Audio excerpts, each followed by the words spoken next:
I gotta say, man,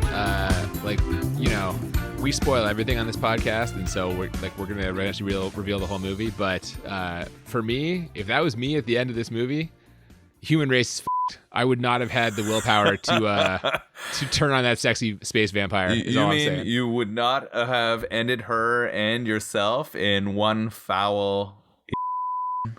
If she was like, Cooper, come away with me, we'll rule the galaxy, I'd have been like, yeah, when do we start? Let's go. Let's do it right now. Sorry, humanity. I'm going with this hot space vampire. It was pretty heroic at the end for what he did, right? Oh, I can't even. The restraint that man had. What a hero. Welcome to Bad Movies and Beer. I'm Cooper. And I'm Nolan. And we have just given away the ending to the film we were talking about today, Lifeforce. Yeah, I had never seen this before you shared it with me. This is the first time I have ever even heard of Lifeforce. I love the DVD. It's a Shout Factory release, one of our... Oh, Steelbook, buddy. Yeah. We're going down the rabbit hole here. Yeah, beautiful. I guess we have a collaboration between British and American companies here. I'm pretty sure it was filmed in Britain. American director is the director of Texas Chainsaw Massacre, Tobe Hooper.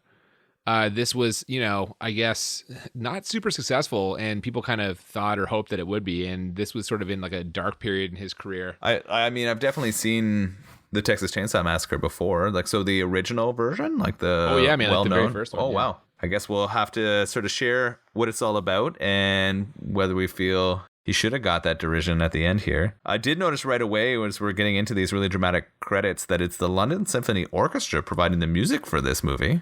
And what a soundtrack they provide. Yeah, they do a really good job of using the symphony to create the sort of thriller/horror notes that flow throughout this sci-fi horror movie. Well, even just the menus when you open the Blu-ray, it's what I would refer to as a classical banger. This is I'm serious, man. It's super good. I wonder how often classical and bangers have been thrown together in a sort of lexicon of conversation. I feel like we weren't having Bach and Beethoven and others describing each other's music as bangers, but maybe I'm wrong. Listen, man, you put this Blu-ray in your player. You'll know exactly what I'm talking about. That's what's up. I don't disagree, but that's funny. So we're watching Lifeforce. So yeah, we're gonna go through the movie. We're gonna spoil everything else in the movie, Lifeforce, and we are drinking a beer like we always do that relates in some way to the movie. So today we got a beer called Chug Life. Oh, why not, right? 'Cause that's what those sexy space vampires do. They chug life, Noel. Just suck it right out of their unwilling victims. It's got life in the title. It's got chugging the life. And this is from the Marz Community Brewing Company in Chicago, Illinois. This is an international beer. My favorite city in the world, Chicago, Illinois. If/when COVID ever ends, I got a date with Chicago. Love Chicago, and I would love to visit this brewery. Seems like a really cool place. And if you look through like kind of like their website and see some of their past beers, they have brewed a ton of different stuff. Yeah, this one seems like a pretty cool idea. Sparkling lager, which is a lager beer that also incorporates almost champagne style elements, I believe. We haven't broken into it yet, but I'm really excited to taste this thing. It's kind of different from some of the others we have explored in the past. Well, and the can color is very similar to Miller High Life, which is, of course, the champagne of beers. I think that's intentional, right? The art kind of makes it look like the champagne of beers, but in this one, they've actually incorporated champagne elements into it. Miller High Life being maybe your go-to or favorite in the past. I feel like that is definitely, if I think of a Cooper beer, it is a Miller High Life. And in fact, sometimes I drink clear bottles ones just so I can think about you. There's no shame in that. Listen, there's no shame in loving the High Life. It is a high quality, affordable beer, and I do not regret enjoying it, as I often have. No, it is delicious. All right, we're gonna crack this one open and get into the Chug Life. I just love that title, by the way. That's a great beer name. Oh, it's bubbly. She's on my lap. Oh no. You can hear the beer on my crotch as I laugh through this We're off right to now. a great start here, man. Speaking of great starts, we begin this movie with some very ominous credits, and we get a crawl that says on August 9th, Space Shuttle Churchill, a joint British-American team on a mission to approach Halley's Comet. They are on course and on schedule. Now, a radar scan shows an object in the head of the comet. It appears to be alien, and we are just right into this movie. Yeah. I kind of remember the time when Halley's Comet was a big thing. And I definitely don't remember any suggestions that there was alien life on board there. And very quickly, we figure out that a large part of Halley's Comet is an alien spaceship. Yeah, so this crew, they want a radio for instructions, but the comet's tail is blocking all their transmissions. So they have to make the call, and they decide this is their only chance to investigate, literally, as the comet only comes like once every 76 years. So they're just out, and they're going into it. And we're like 3 minutes into this movie. Again, they're just diving right into the plot here. These are kind of some like so-so special effects as they float through what looks like a giant colon. Yeah, I wrote down here that I felt like the inside of the shuttle shots, like as we have a team of astronauts up in space, they seem quite believable. Like they felt like they could be space technology of the time. The outside shots, though, the ones in space, not so much. Not believable, even in like the most imaginative dreams. So it's the Moonraker problem. Yes, exactly. Yeah. We very much get some Moonraker vibes. We're getting those sort of, was this 80s? We're getting the like early 80s? Or when was this one created? Mid-80s, I believe, 1985. All right, so we're moving on there almost towards the 90s, but we're getting some of that sort of science fiction and space technology, and it's probably budgetary as well. Yes, so they eventually enter a large chamber that is filled with what appear to be giant bats.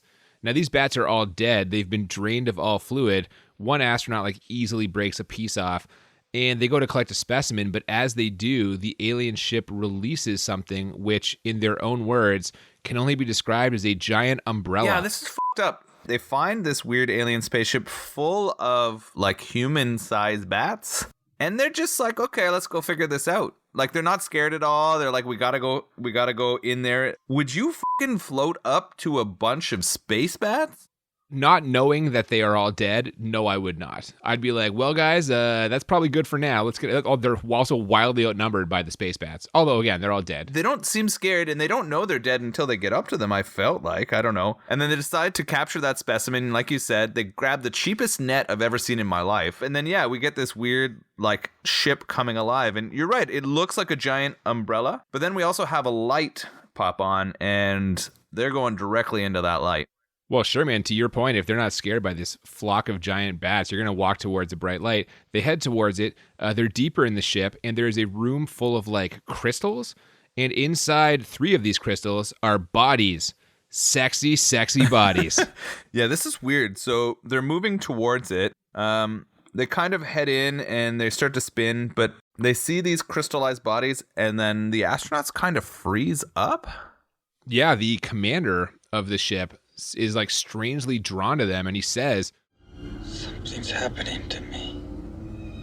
What's wrong with me? What's wrong?" And I can answer that question. It's called lust.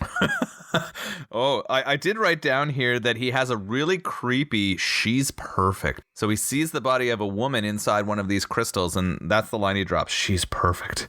That was one of the other crewmen. Oh, okay. One of the other crewmen said that he's been in space for 6 months. Oh, and he's just so horn dog because he's been up there alone. Yeah, and couldn't... exactly. That's right. So obviously they're not having sex in space.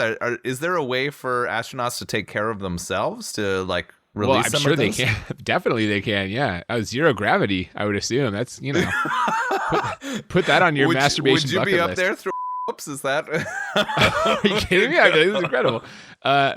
But now there's actually a female crew member with them, and she gives them a very scornful look after this exchange. I don't blame her. They decide to take all 3 of these sexy aliens back to Earth. Now we jump ahead, and the shuttle has returned to Earth, but still no communication. Now the Earth is very concerned, so they send another shuttle up to investigate, and they find the ship completely gutted. There's evidence of some kind of fire, and the crew is nowhere in sight. At least not until they enter a dark room and we get a jump scare. I wrote the jump scare in there as well. The jump scare is sort of like a burned body that pops out there, and we get the Houston, we have a problem line dropped there as they're following in.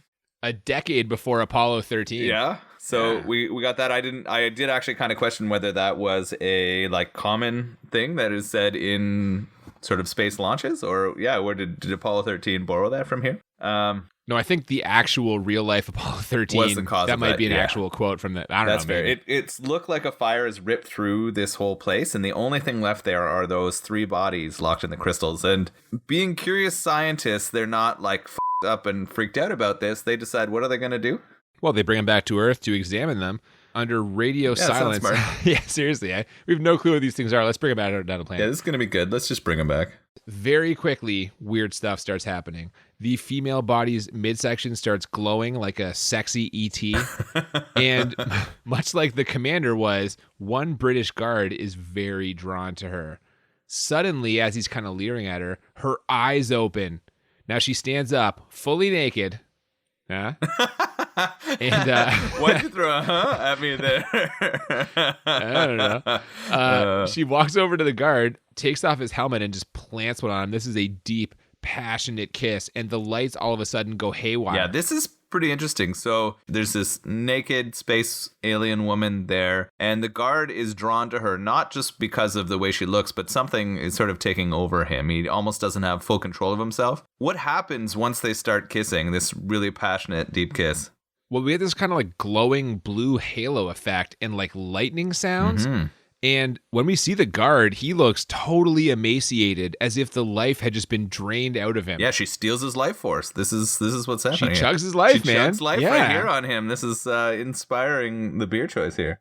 Yeah, now we see some kind of higher-ups. One of them, Dr. Bukowski, actually finds the guard, saw the whole thing go down on security camera, and races down there. Now he's alone in the room with the naked alien, and she goes to make out with him, too.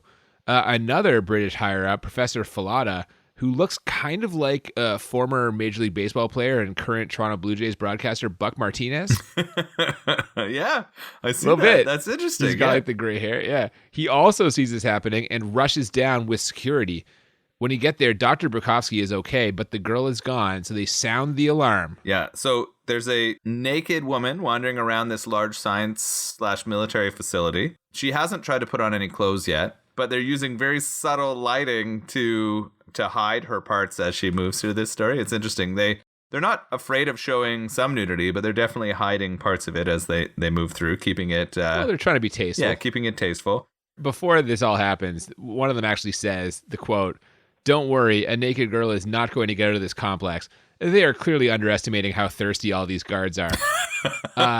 Yeah, it is pretty dramatic how sort of focused they are on her being naked and not at all trying to do their job. Now, they do try and stop her, to be fair, but she uses some kind of like electrical powers to take them out and blow out all the windows so she can escape. Now it's time to figure out what happened. And so we meet Colonel Kane. He's at the complex to investigate. He interviews Professor Falada. It turns out that Professor Falada, is very interested in thanatology, which is the study of death. Do you know much about this? No, not at all. So this was sort of an interesting introduction to this idea to me. He was very much trying to figure out whether there was life after death. So he was investigating what sort of happens to the human essence and what are things that go on there. And this is sort of the first introduction to the idea that you can live beyond your current life and have other things, or life can be extended. And this is what the Doctor studies. Yeah, it's also a dynamite chance to drop in the title of this movie because he mentions a person's life force, and I was just like, there we go. We got it. Yeah. He does propose that somehow this female alien has drained the life force from the guard. And that's bad, because if she can do that to him, she can do that to anybody. Now, the only thing that can make this worse is if the two males woke up too, which they immediately do. And as soon as they get out of those crystals, I just wrote down here, like, where are these guys from? The planet Handsome?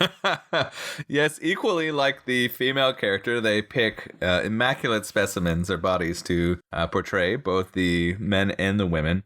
The one dude's jawline is just ridiculous. Just chiseled. This is hilarious. Like, as soon as they come to life, we have soldiers shoot them like thousands of times. And then they don't die, and so they decide to fucking grenade the shit out of them. Yeah, they try to escape, and we get the impression that maybe they do, or do they, because Colonel Kane comes in, and him and the professor find two very badly damaged bodies, and they're unidentifiable. Wink, wink. So, they assume these are the two males, but, They make it seem like the two male aliens are deceased in the explosions, but we also know that there were some soldiers around, so... Yeah, two soldiers to be exact. So I think this is kind of wishful thinking on the professor's part. Either way, they do an autopsy on the original guard, who suddenly wakes up And we get some just laughably bad creature effects here. Oh, yeah, this is pretty rough. It's like he turns into a hilarious puppet. Like, it's got to be a puppet. That's what it looks like, and he tries to take the life or sort of drain the life of the people within the space or the room with him, right? Yeah, the doctor who's performing the autopsy goes in. He's kind of drawn in as well. Looks like they're going to make out for a second. But instead, the guard just drains his life force. And when he does, he reverts back to his formerly youthful self. Yeah, this is a horrible makeup transformation. It's very dated, of course. The idea is pretty cool, right? Like, the idea of doing this is quite cool. The doctor, after he does it, his body just shrinks up into this shriveled mess. It's kind of interesting. I like the idea behind what they're doing. It's just they didn't have the sort of technology or makeup to pull it off. Or the budget. I think it could have been a budget thing as well. Either way, we're seeing a pattern here. This is basically a vampire situation. So after 2 hours, these bodies rise with a thirst for sweet, sweet life force. And this is spreading. They find another drained body in a park, and the professor sees the potential for disaster here. This is exponential growth, vampires making more vampires, and these creatures all need to feed, because when they don't, they explode into a pile of dust. Yeah, this is weird, right? The explosion of the body after it doesn't get to drain from someone is quite graphic and hilarious. But what they say is that within days, we could all be doomed if this sort of transitions or it spreads in the exact same way. Yeah, man. The British government says they have to get ahead of this thing, but they're going to need more information. And luckily, right on cue, radar picks up one of the escape pods from the Churchill shuttle. What are the odds? Who could be in that escape pod and what could be happening? Do they have information to help solve this issue? Yeah, man. We find out right away. It's the commander, whose name is Colonel Tom Carlson. He's back on Earth, and he's there to fill in some gaps for us, the audience, and the British government via flashback. See, it turns out that the crew started acting strange on the trip back. One of them, Rollins, I believe his name is, destroyed the ship's radio and the logs and then didn't remember doing it. And then one by one, they were found with the life drained out of them. But somehow, Colonel Carlson survived, and when he saw they were close to Earth, he tried to blow up the shuttle to stop the aliens from reaching the planet. It was pretty funny to see that sort of explanation of how it goes. We know that clearly there's something wrong with these people and the crystals and the way it's making everyone act. He figured out it was dangerous, and what we assume at this point is he made a noble decision to try to burn it all down before he gets there. Well, but he says it was the hardest thing he ever did. Not blowing the shuttle, though, leaving that woman. I write down here that there's some really good music. We were getting all this symphony music that was really adding to it. But then we kind of get a shot of that spaceship from Halley's Comet, and it seems like it's diverging from the sort of path that Halley's Comet normally takes. Yeah. We can tell this has all had a dramatic effect on the Colonel, because he has a sexy nightmare in which this whole sequence is just amazing. Basically, the naked lady is there with him, and they're like making out and stuff. The dialogue is just, I can't even. You're giving me your life. You're taking it. Yeah. This is unbelievable. This is ridiculous. So they're on a bed in the middle of a cemetery. They're having sex, but the sounds they're making are not pleasure sounds. There's like horror sounds coming out in the background, like the sounds you would have on a Halloween soundtrack. And then the kissing and sucking is so bad because they're trying to make you think about draining of life force. The kiss is like them sucking each other's faces so hard. Oh, dude, she is eating his face. Yes. Yeah, she is just mowing on his face. It's incredible. Like, is this a movie making incredible, or is this arousing incredible? So the Colonel wakes up screaming, and dude, man, it's deeply erotic. Yeah. I don't know what you want me to tell you. This movie is, yeah. Did you, in your teen years, ever see the Species series of movies? Oh, yeah, of course. Are you kidding me? I'm hoping that at some point in the future we will watch one of the Species movies, because that was a big deal when we were teenagers. While watching this movie, it brought me back to a story or a moment in my life. Oh, where are we going with this? So the Species movies were all about these very attractive women coming down to Earth and getting impregnated by human men. And I wondered, watching this, whether this might have been an inspiration for that kind of idea. I wondered where this comes from and if this is a part of other movies. And it made me think about going to see Species with my father.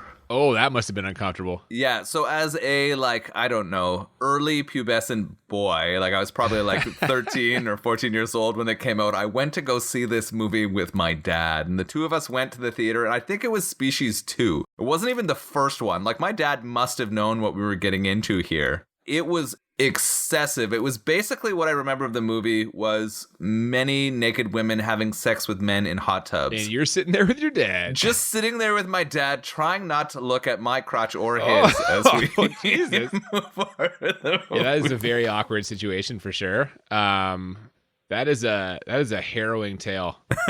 Yeah, that's just probably my worst movie-going experience of my entire life. This don't strange blame you. erotic thriller as a 13-year-old with my father, and just being like, how do I have a conversation and make it not about the women like who are nude on screen having sex with all these men and then murdering them immediately? You did the stare ahead in complete silence, right? Absolutely. The And entire your movie. dad did the same thing? Oh, yeah. We both had our Smart own move. popcorn and never talked about it. I think the car ride home, we didn't talk. I think it was That's like, didn't talk we for like certainly 3 didn't years talk after about that. the movie. Yeah, maybe that was the last time I talked to my father. That's incredible. That's the way to play it, though. I like the way you played it. Yeah. So, he wakes up screaming, and everyone runs in the room and wants to know what's up, but he can't remember, so they hypnotize him. Now, they figure out that he and the female vampire creature have a mental connection, but that's a two-way street, so now he can tell where she is. Now, she has switched bodies and gone into temporary hiding, but he sees her picking up some older guy, and they're going to try and track this guy down, but it might be too late.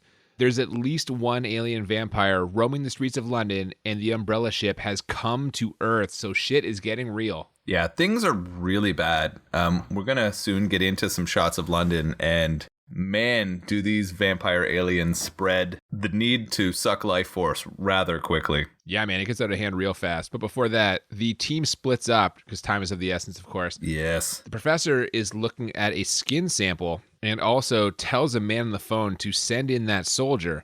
Now, when the soldier arrives, he looks awfully familiar. I wrote down, uh-oh, it's the alien. Yeah, man, it's one of those extremely handsome male aliens. Yeah. Malians? We can call him aliens. We can just say he's mansome.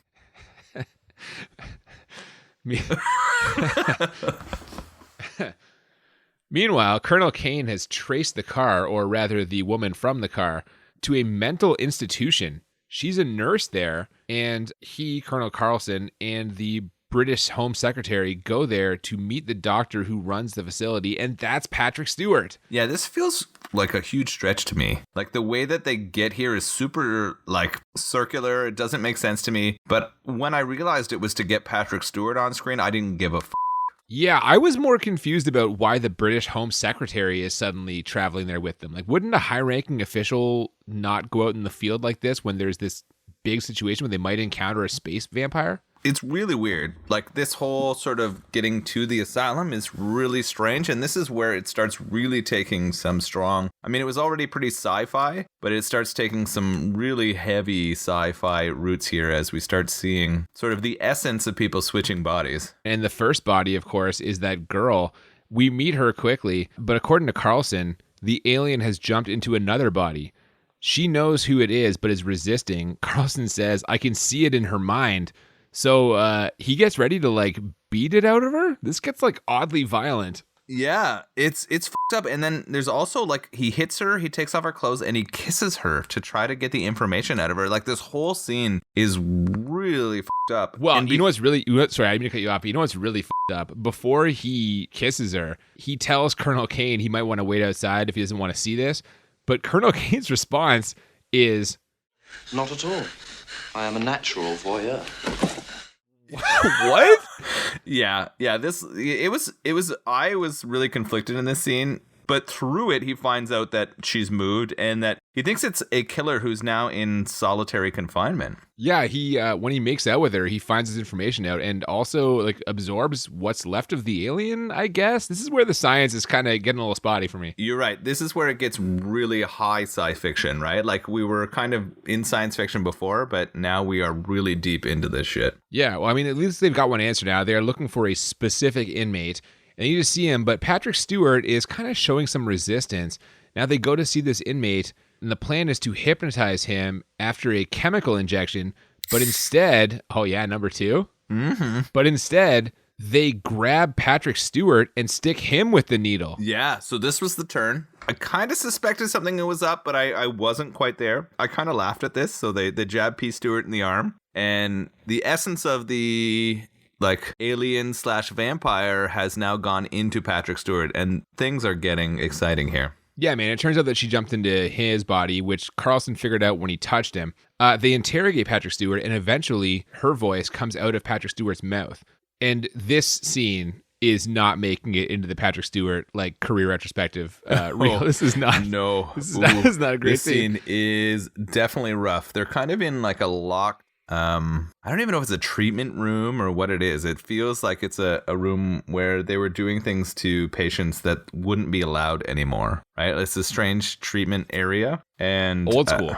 Yeah, definitely old school. You see Patrick Stewart start to like scream or change, and the woman's voice starts coming to him. The overacting in here is just incredible. It really is. If I ever meet Patrick Stewart in real life, I want to be like, I love you in Lifeforce, just to see what he would say.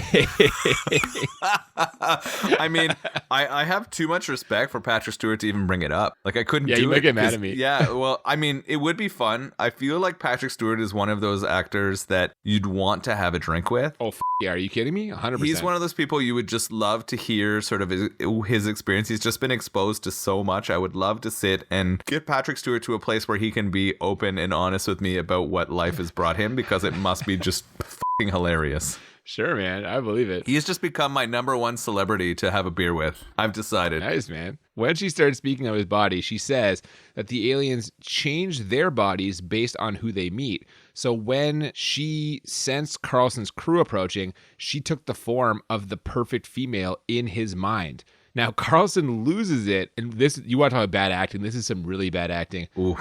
He starts screaming at Patrick Stewart / the female alien. Where are you? Where's your body? Let me go! Let me go! Yeah, I wrote this one down too. I wrote Carlson's overacting is unbelievable. He keeps that up, though. He keeps that pace up through the whole movie. Carlson's just getting started. Like, this is not the end of Carlson. You're right. overacting. This is just the you called him the hero when we started this podcast, but he is the villain of this movie for his overacting in this next 30-minute period. Oh, stop it. We get another lightning storm because of all the shouting, and then the Home Secretary dies. Maybe so does Patrick Stewart, but we learn that it's too late. This alien plague is kind of like still spreading, so she's still out there. Do you remember the way they described it was spreading? I don't. They say it's spreading geometrically. Like in It's a shape spreading pattern? in shapes. Yeah, it's spreading in shape patterns, guys. Holy look out, shapes. Yeah. I guess using the word geometrically made them feel like it was mathematical, and so like people would believe it was plausible. But when it happened, I nearly shit myself watching this movie. You know what? I mean, they're not wrong with the fact that it's spreading, because the streets of London are just now suddenly overrun with vampires. That escalated really quickly. Yeah, this is where we start to get the explanation that it is vampires and that they've been here before. This isn't the first time. Like, basically every time Halley's Comet comes around, they come and take a stop on Earth and drop off a few vampires or send a few back. Well, and we get the impression that this is where the vampire like myths and stories of humanity have come from, is from these real creatures. Yeah, from these aliens, from the bat people, I guess, right? Yeah, they're really painting a rich picture of how this all came to pass. It felt like it was missing something for me. Like, you're being sarcastic when you call it a rich picture, I agree, but... I'm only being half sarcastic. I feel like they're really trying to like give this some weight. They are, but it misses something, right? Like, it doesn't make sense that there's like, how did they get down before in previous years? Well, and how does the planet not get overrun with vampires? Like, are you kidding me? Like, it would have happened immediately based on the speed of transmission that's currently happening, right? So they're having this explanation of vampires, and then what happens to our man Pistu? They're all in a helicopter, and this is where I realized that like cell phones would have just solved this whole problem. They're helicoptering to a place where they can deliver information. Now they have the next best thing. They have walkie-talkies. They get Professor Falata on the other end, and he's telling them 3 things. Number 1, the males didn't die. They switched bodies to soldiers. Number 2, This is where the ideas of vampires came from. So like we said, the story is based on these aliens. And number 3, he killed one of them by putting a sword through the energy center just below the heart. Now, as he's telling them this just then, the helicopter pilot gets a scrambled cryptogram for the Home Secretary. Now, before they can read it, blood starts pouring out of what is clearly rubber versions of Patrick Stewart's and the Home Secretary's heads. Like, this effect is really bad.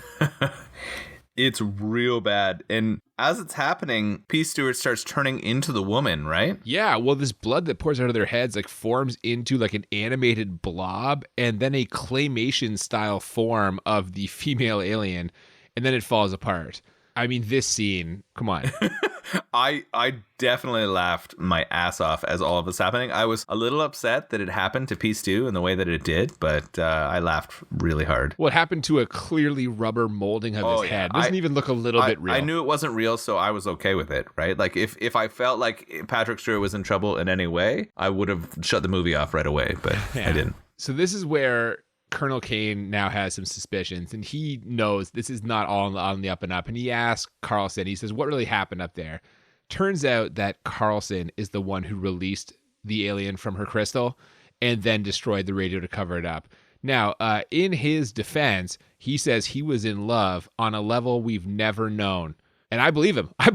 I mean, her, like, the sort of pull that she's had on every other person in this, right? You can understand the way that he's feeling here. It's going to be a lot for him to overcome those feelings. She has that pull on me. I was like, back off, Kane. What's your problem? If only you were watching this with your father. Oh, God, Jesus. Before they can dive too deep into all this, there's pandemonium on the streets of London. And I kind of was like surprised because this is a big set piece. I'm like, they must have had a decent budget for this because this whole London street over there's a ton of extras. There's all kinds of explosions. I'm like, well, it's pretty decent. See, it's funny because I had a really different opinion about these. Like, I agree they started to show pictures of London being destroyed.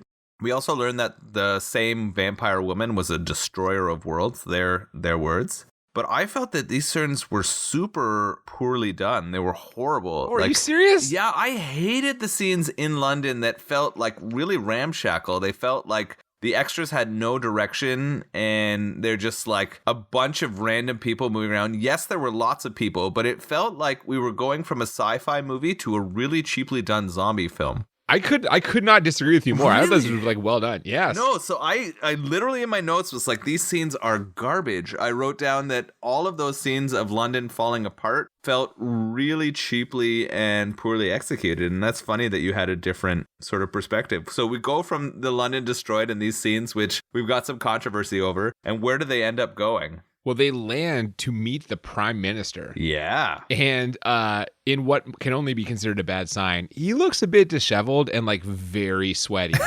And he excuses himself from what should be like an emergency briefing to a side room with his secretary where he immediately drains her life force. He's been compromised. He's one of these vampire things. They got to the prime minister. The prime minister's a vampire. Fucking crazy. We see it coming. The sweaty is clearly what's going on here, and they escape to a helicopter. They fucking flee the shit out of this sort of. It's weird. They kind of have a safety bunker for the prime minister and all the other people there, but shit's going bad in there. We can see everyone in there starting to turn, and so our investigators leave and head out to a helicopter on top. Yeah, they have to kill a couple of vampires to get away.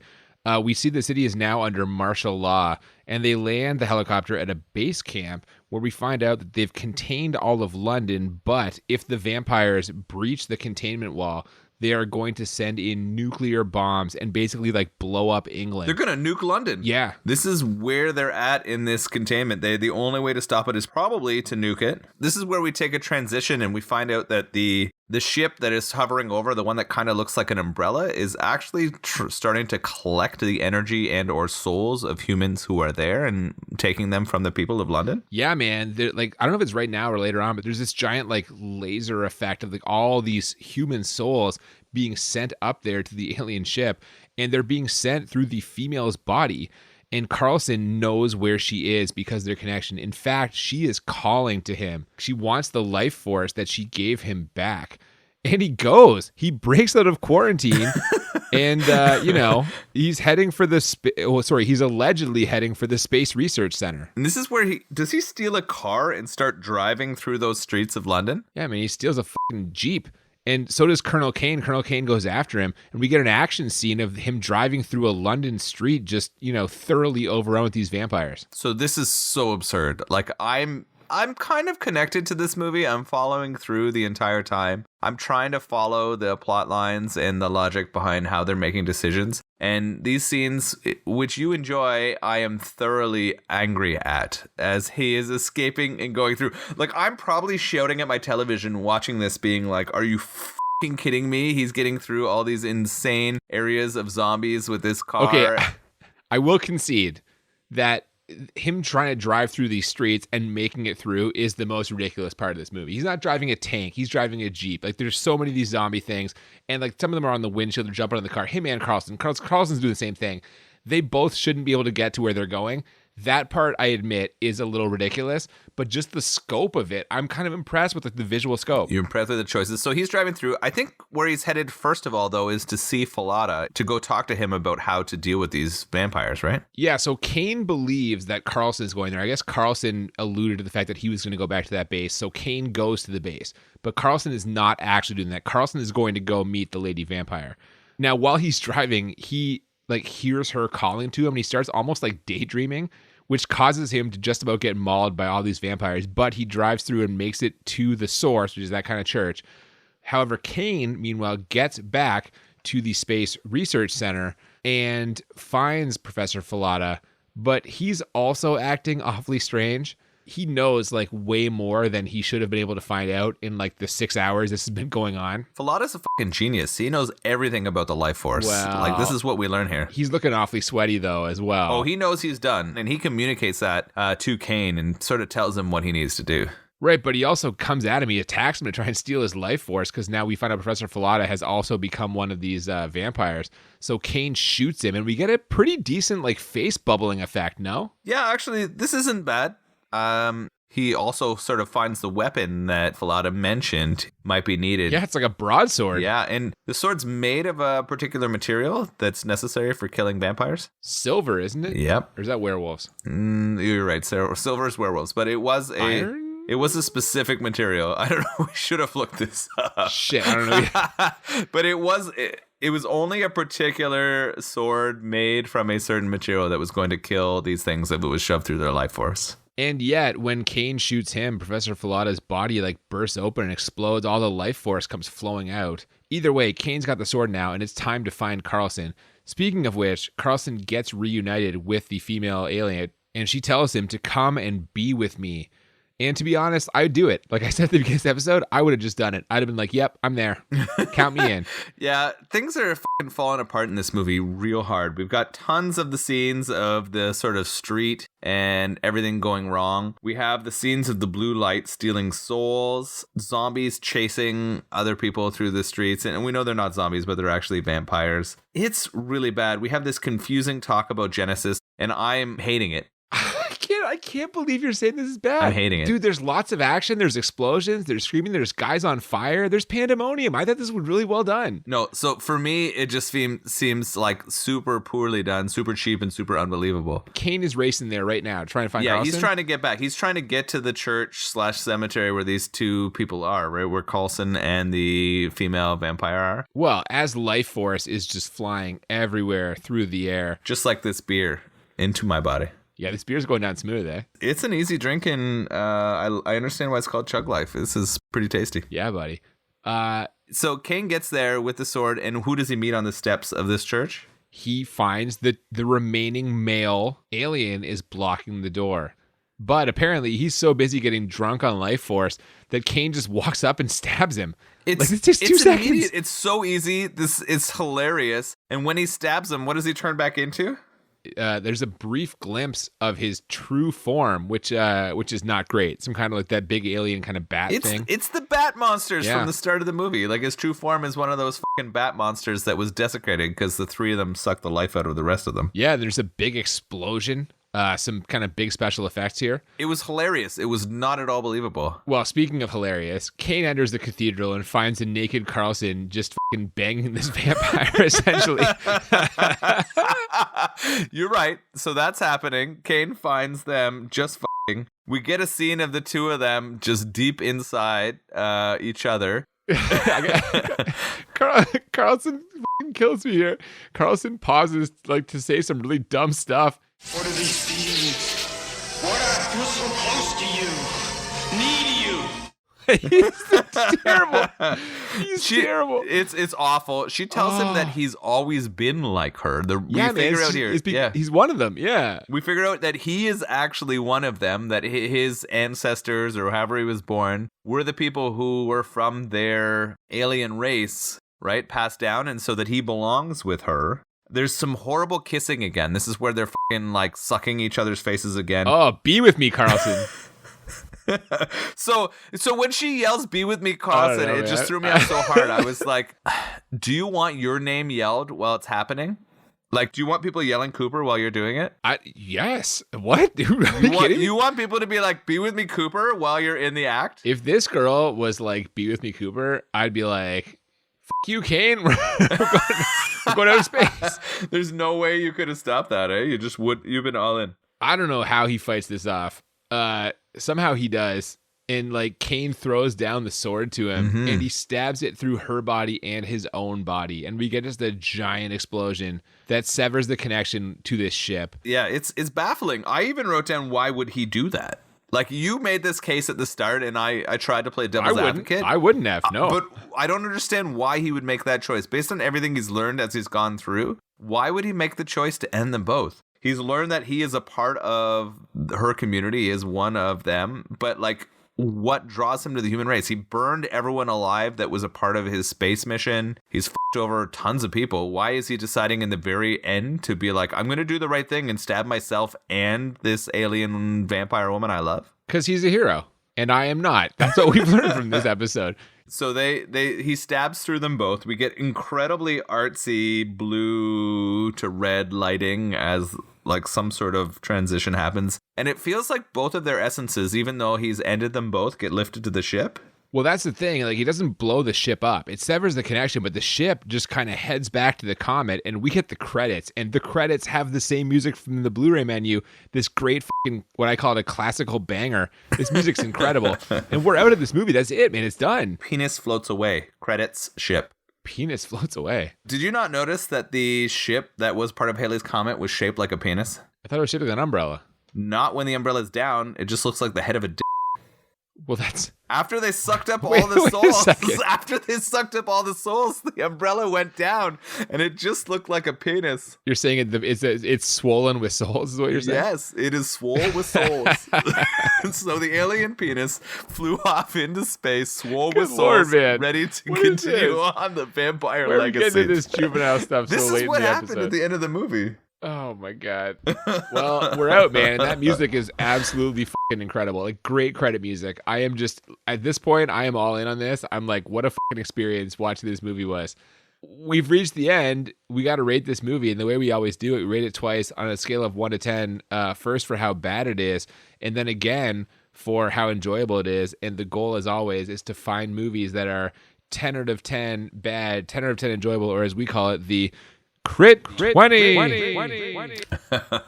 And I will say that in my opinion, this movie is not nearly bad enough to be a Crit 20. I have this as a 7 bad. Oh my goodness. Dude, wow. I thought that like this is a pretty well executed like sci-fi horror movie. Like, again, we're right into the action.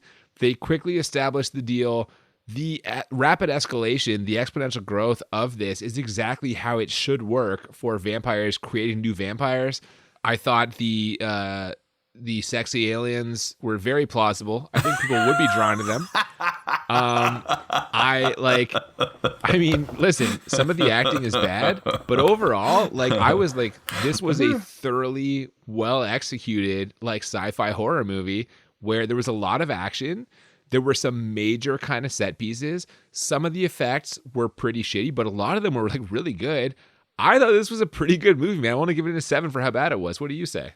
Holy shit. This is hilarious. And I mean, I guess it goes with our conversation that we had throughout. I actually felt it was a 9 bad. Wow. Yeah, I didn't give it a 10 bad because parts of it held together okay. I felt like some of the science fiction, especially the scenes inside of the space shuttle and some of the science in sort of the places they were decently done. I felt like they had some really some creative ideas. They didn't always sort of execute in a way that I wanted. I really thought that the scenes with all of the extras in London were really poorly done. I didn't enjoy those at all. I can't believe that. I really disliked them. I really disliked the vampire thing at all. The fact that they made this the explanation for vampires for me took away a bunch from it. Like if they were just aliens and they weren't trying to explain the existence of vampires through an alien ship with bat people and desecration and being able to change bodies, that would have improved it a lot. Do you want me to throw out my enjoyability rating? Yeah, man, you might as well stick with it here. You're segueing nicely. Go ahead. I actually gave it an 8 enjoyability. Okay. So even though I thought it was a really bad movie, I did enjoy watching it. I thought they made some pretty fun choices in terms of the way that characters changed. I liked the explosion of characters when they weren't able to drain in Lifeforce. I thought those were really funny. I like the Patrick Stewart made an appearance in there, even if there was that ridiculous overacting scene with him and Carlson. But I enjoyed it, and I think if you haven't seen Lifeforce, like, you gotta watch this movie. Yeah, like, man, exactly. You really do. Like, you gotta watch it. It was really bad. Like, I didn't. It was really bad, but it's definitely something that if you haven't seen it, you really should. There's sometimes we come across those movies on this podcast that I had never heard about before. You bring them to me, and I would definitely tell people to go watch, and this is one of them. So I'm giving it an 8 for enjoyability. I don't regret watching it at all, and would I watch it again? Possibly. I was going to say, oh my God, man, that's high praise. Yeah, that is, I think. And here's even more high praise. For me, this movie is 10 out of 10 enjoyable. Whoa! Dude, I thought this was fucking great. I thought this was so much fun. I had so much fun with this. It's got like everything you want from a movie experience. It's got like fucking cool ideas. It's got like gratuitous nudity. It's got action scenes. It's got Patrick Stewart. It's got a fucking banger of an end credit song. In all seriousness, like the end credits music, I left that movie feeling fucking exhilarated. I was like, oh my God. I was so, that credit music hit and I was like, fuck yeah. I have now watched this 3 times. I would easily watch it a 4th time. Huge, huge fan of this movie. I thought it was tons of fucking fun. I'm not going to sit here and tell you it's well made because it's not. There's some problems. This is why it's on our podcast. Yeah. I gave it a 7. Carlson's acting is like fucking absurd. Some of the dialogue, the way he delivers it is horrible. Again, Patrick Stewart, great to see him. Not going to make his career retrospective. No. And as you pointed out, the vampire thing, like kind of ridiculous because they would have overrun the planet easily any other time they did it. That's bullshit. It's funny that we both ended up a 17 out of 20. We both got there, which is hilarious in different ways. Definitely enjoyed it. How about the beer? Oh man, are you kidding me? I really enjoyed this beer. If the audience can't tell, I've gotten progressively more drunk. I'm on the 3rd one of these Chug Lifes, and they are going down real smooth. Yeah, really easy to drink. I really like the idea of a community of people making beers. I like supporting those kind of companies in Ontario as well. The craft beer can bring together some kind of cool communities, and I like that that's happening there in Chicago. Chug Life is just a super easy drinkable lager that really does touch on nicely the sort of carbonation and flavors of a champagne. It is incredible how easy it is to drink and how well they've sort of manufactured that connection between champagne and beer. I just crushed 3 of these. I could easily crush 3 more. Like, it's a good time. So well done, Marz Brewery, Chicago. Yet another example of why I love that city. Oh, I mean, I think that'd be a really great location to go check out. I've only ever been through Chicago on my way to other places. I've never got a chance to stop there. Love to catch some baseball and catch some craft breweries. It is a great, great city. Speaking of things that are great, next week, we are going to watch a movie that is beloved by many. We're going to watch The Last Dragon. Do you know this movie?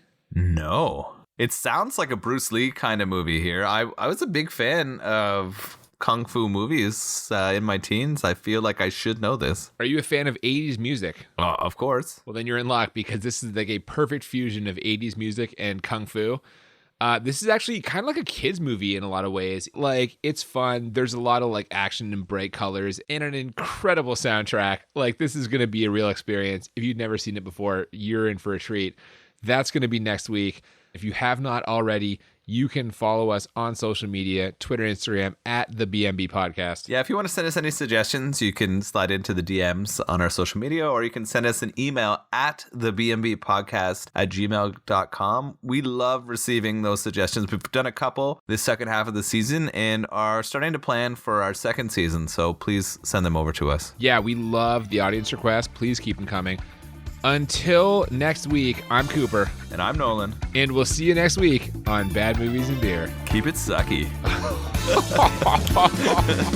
In the blink of an eye, the terror begins.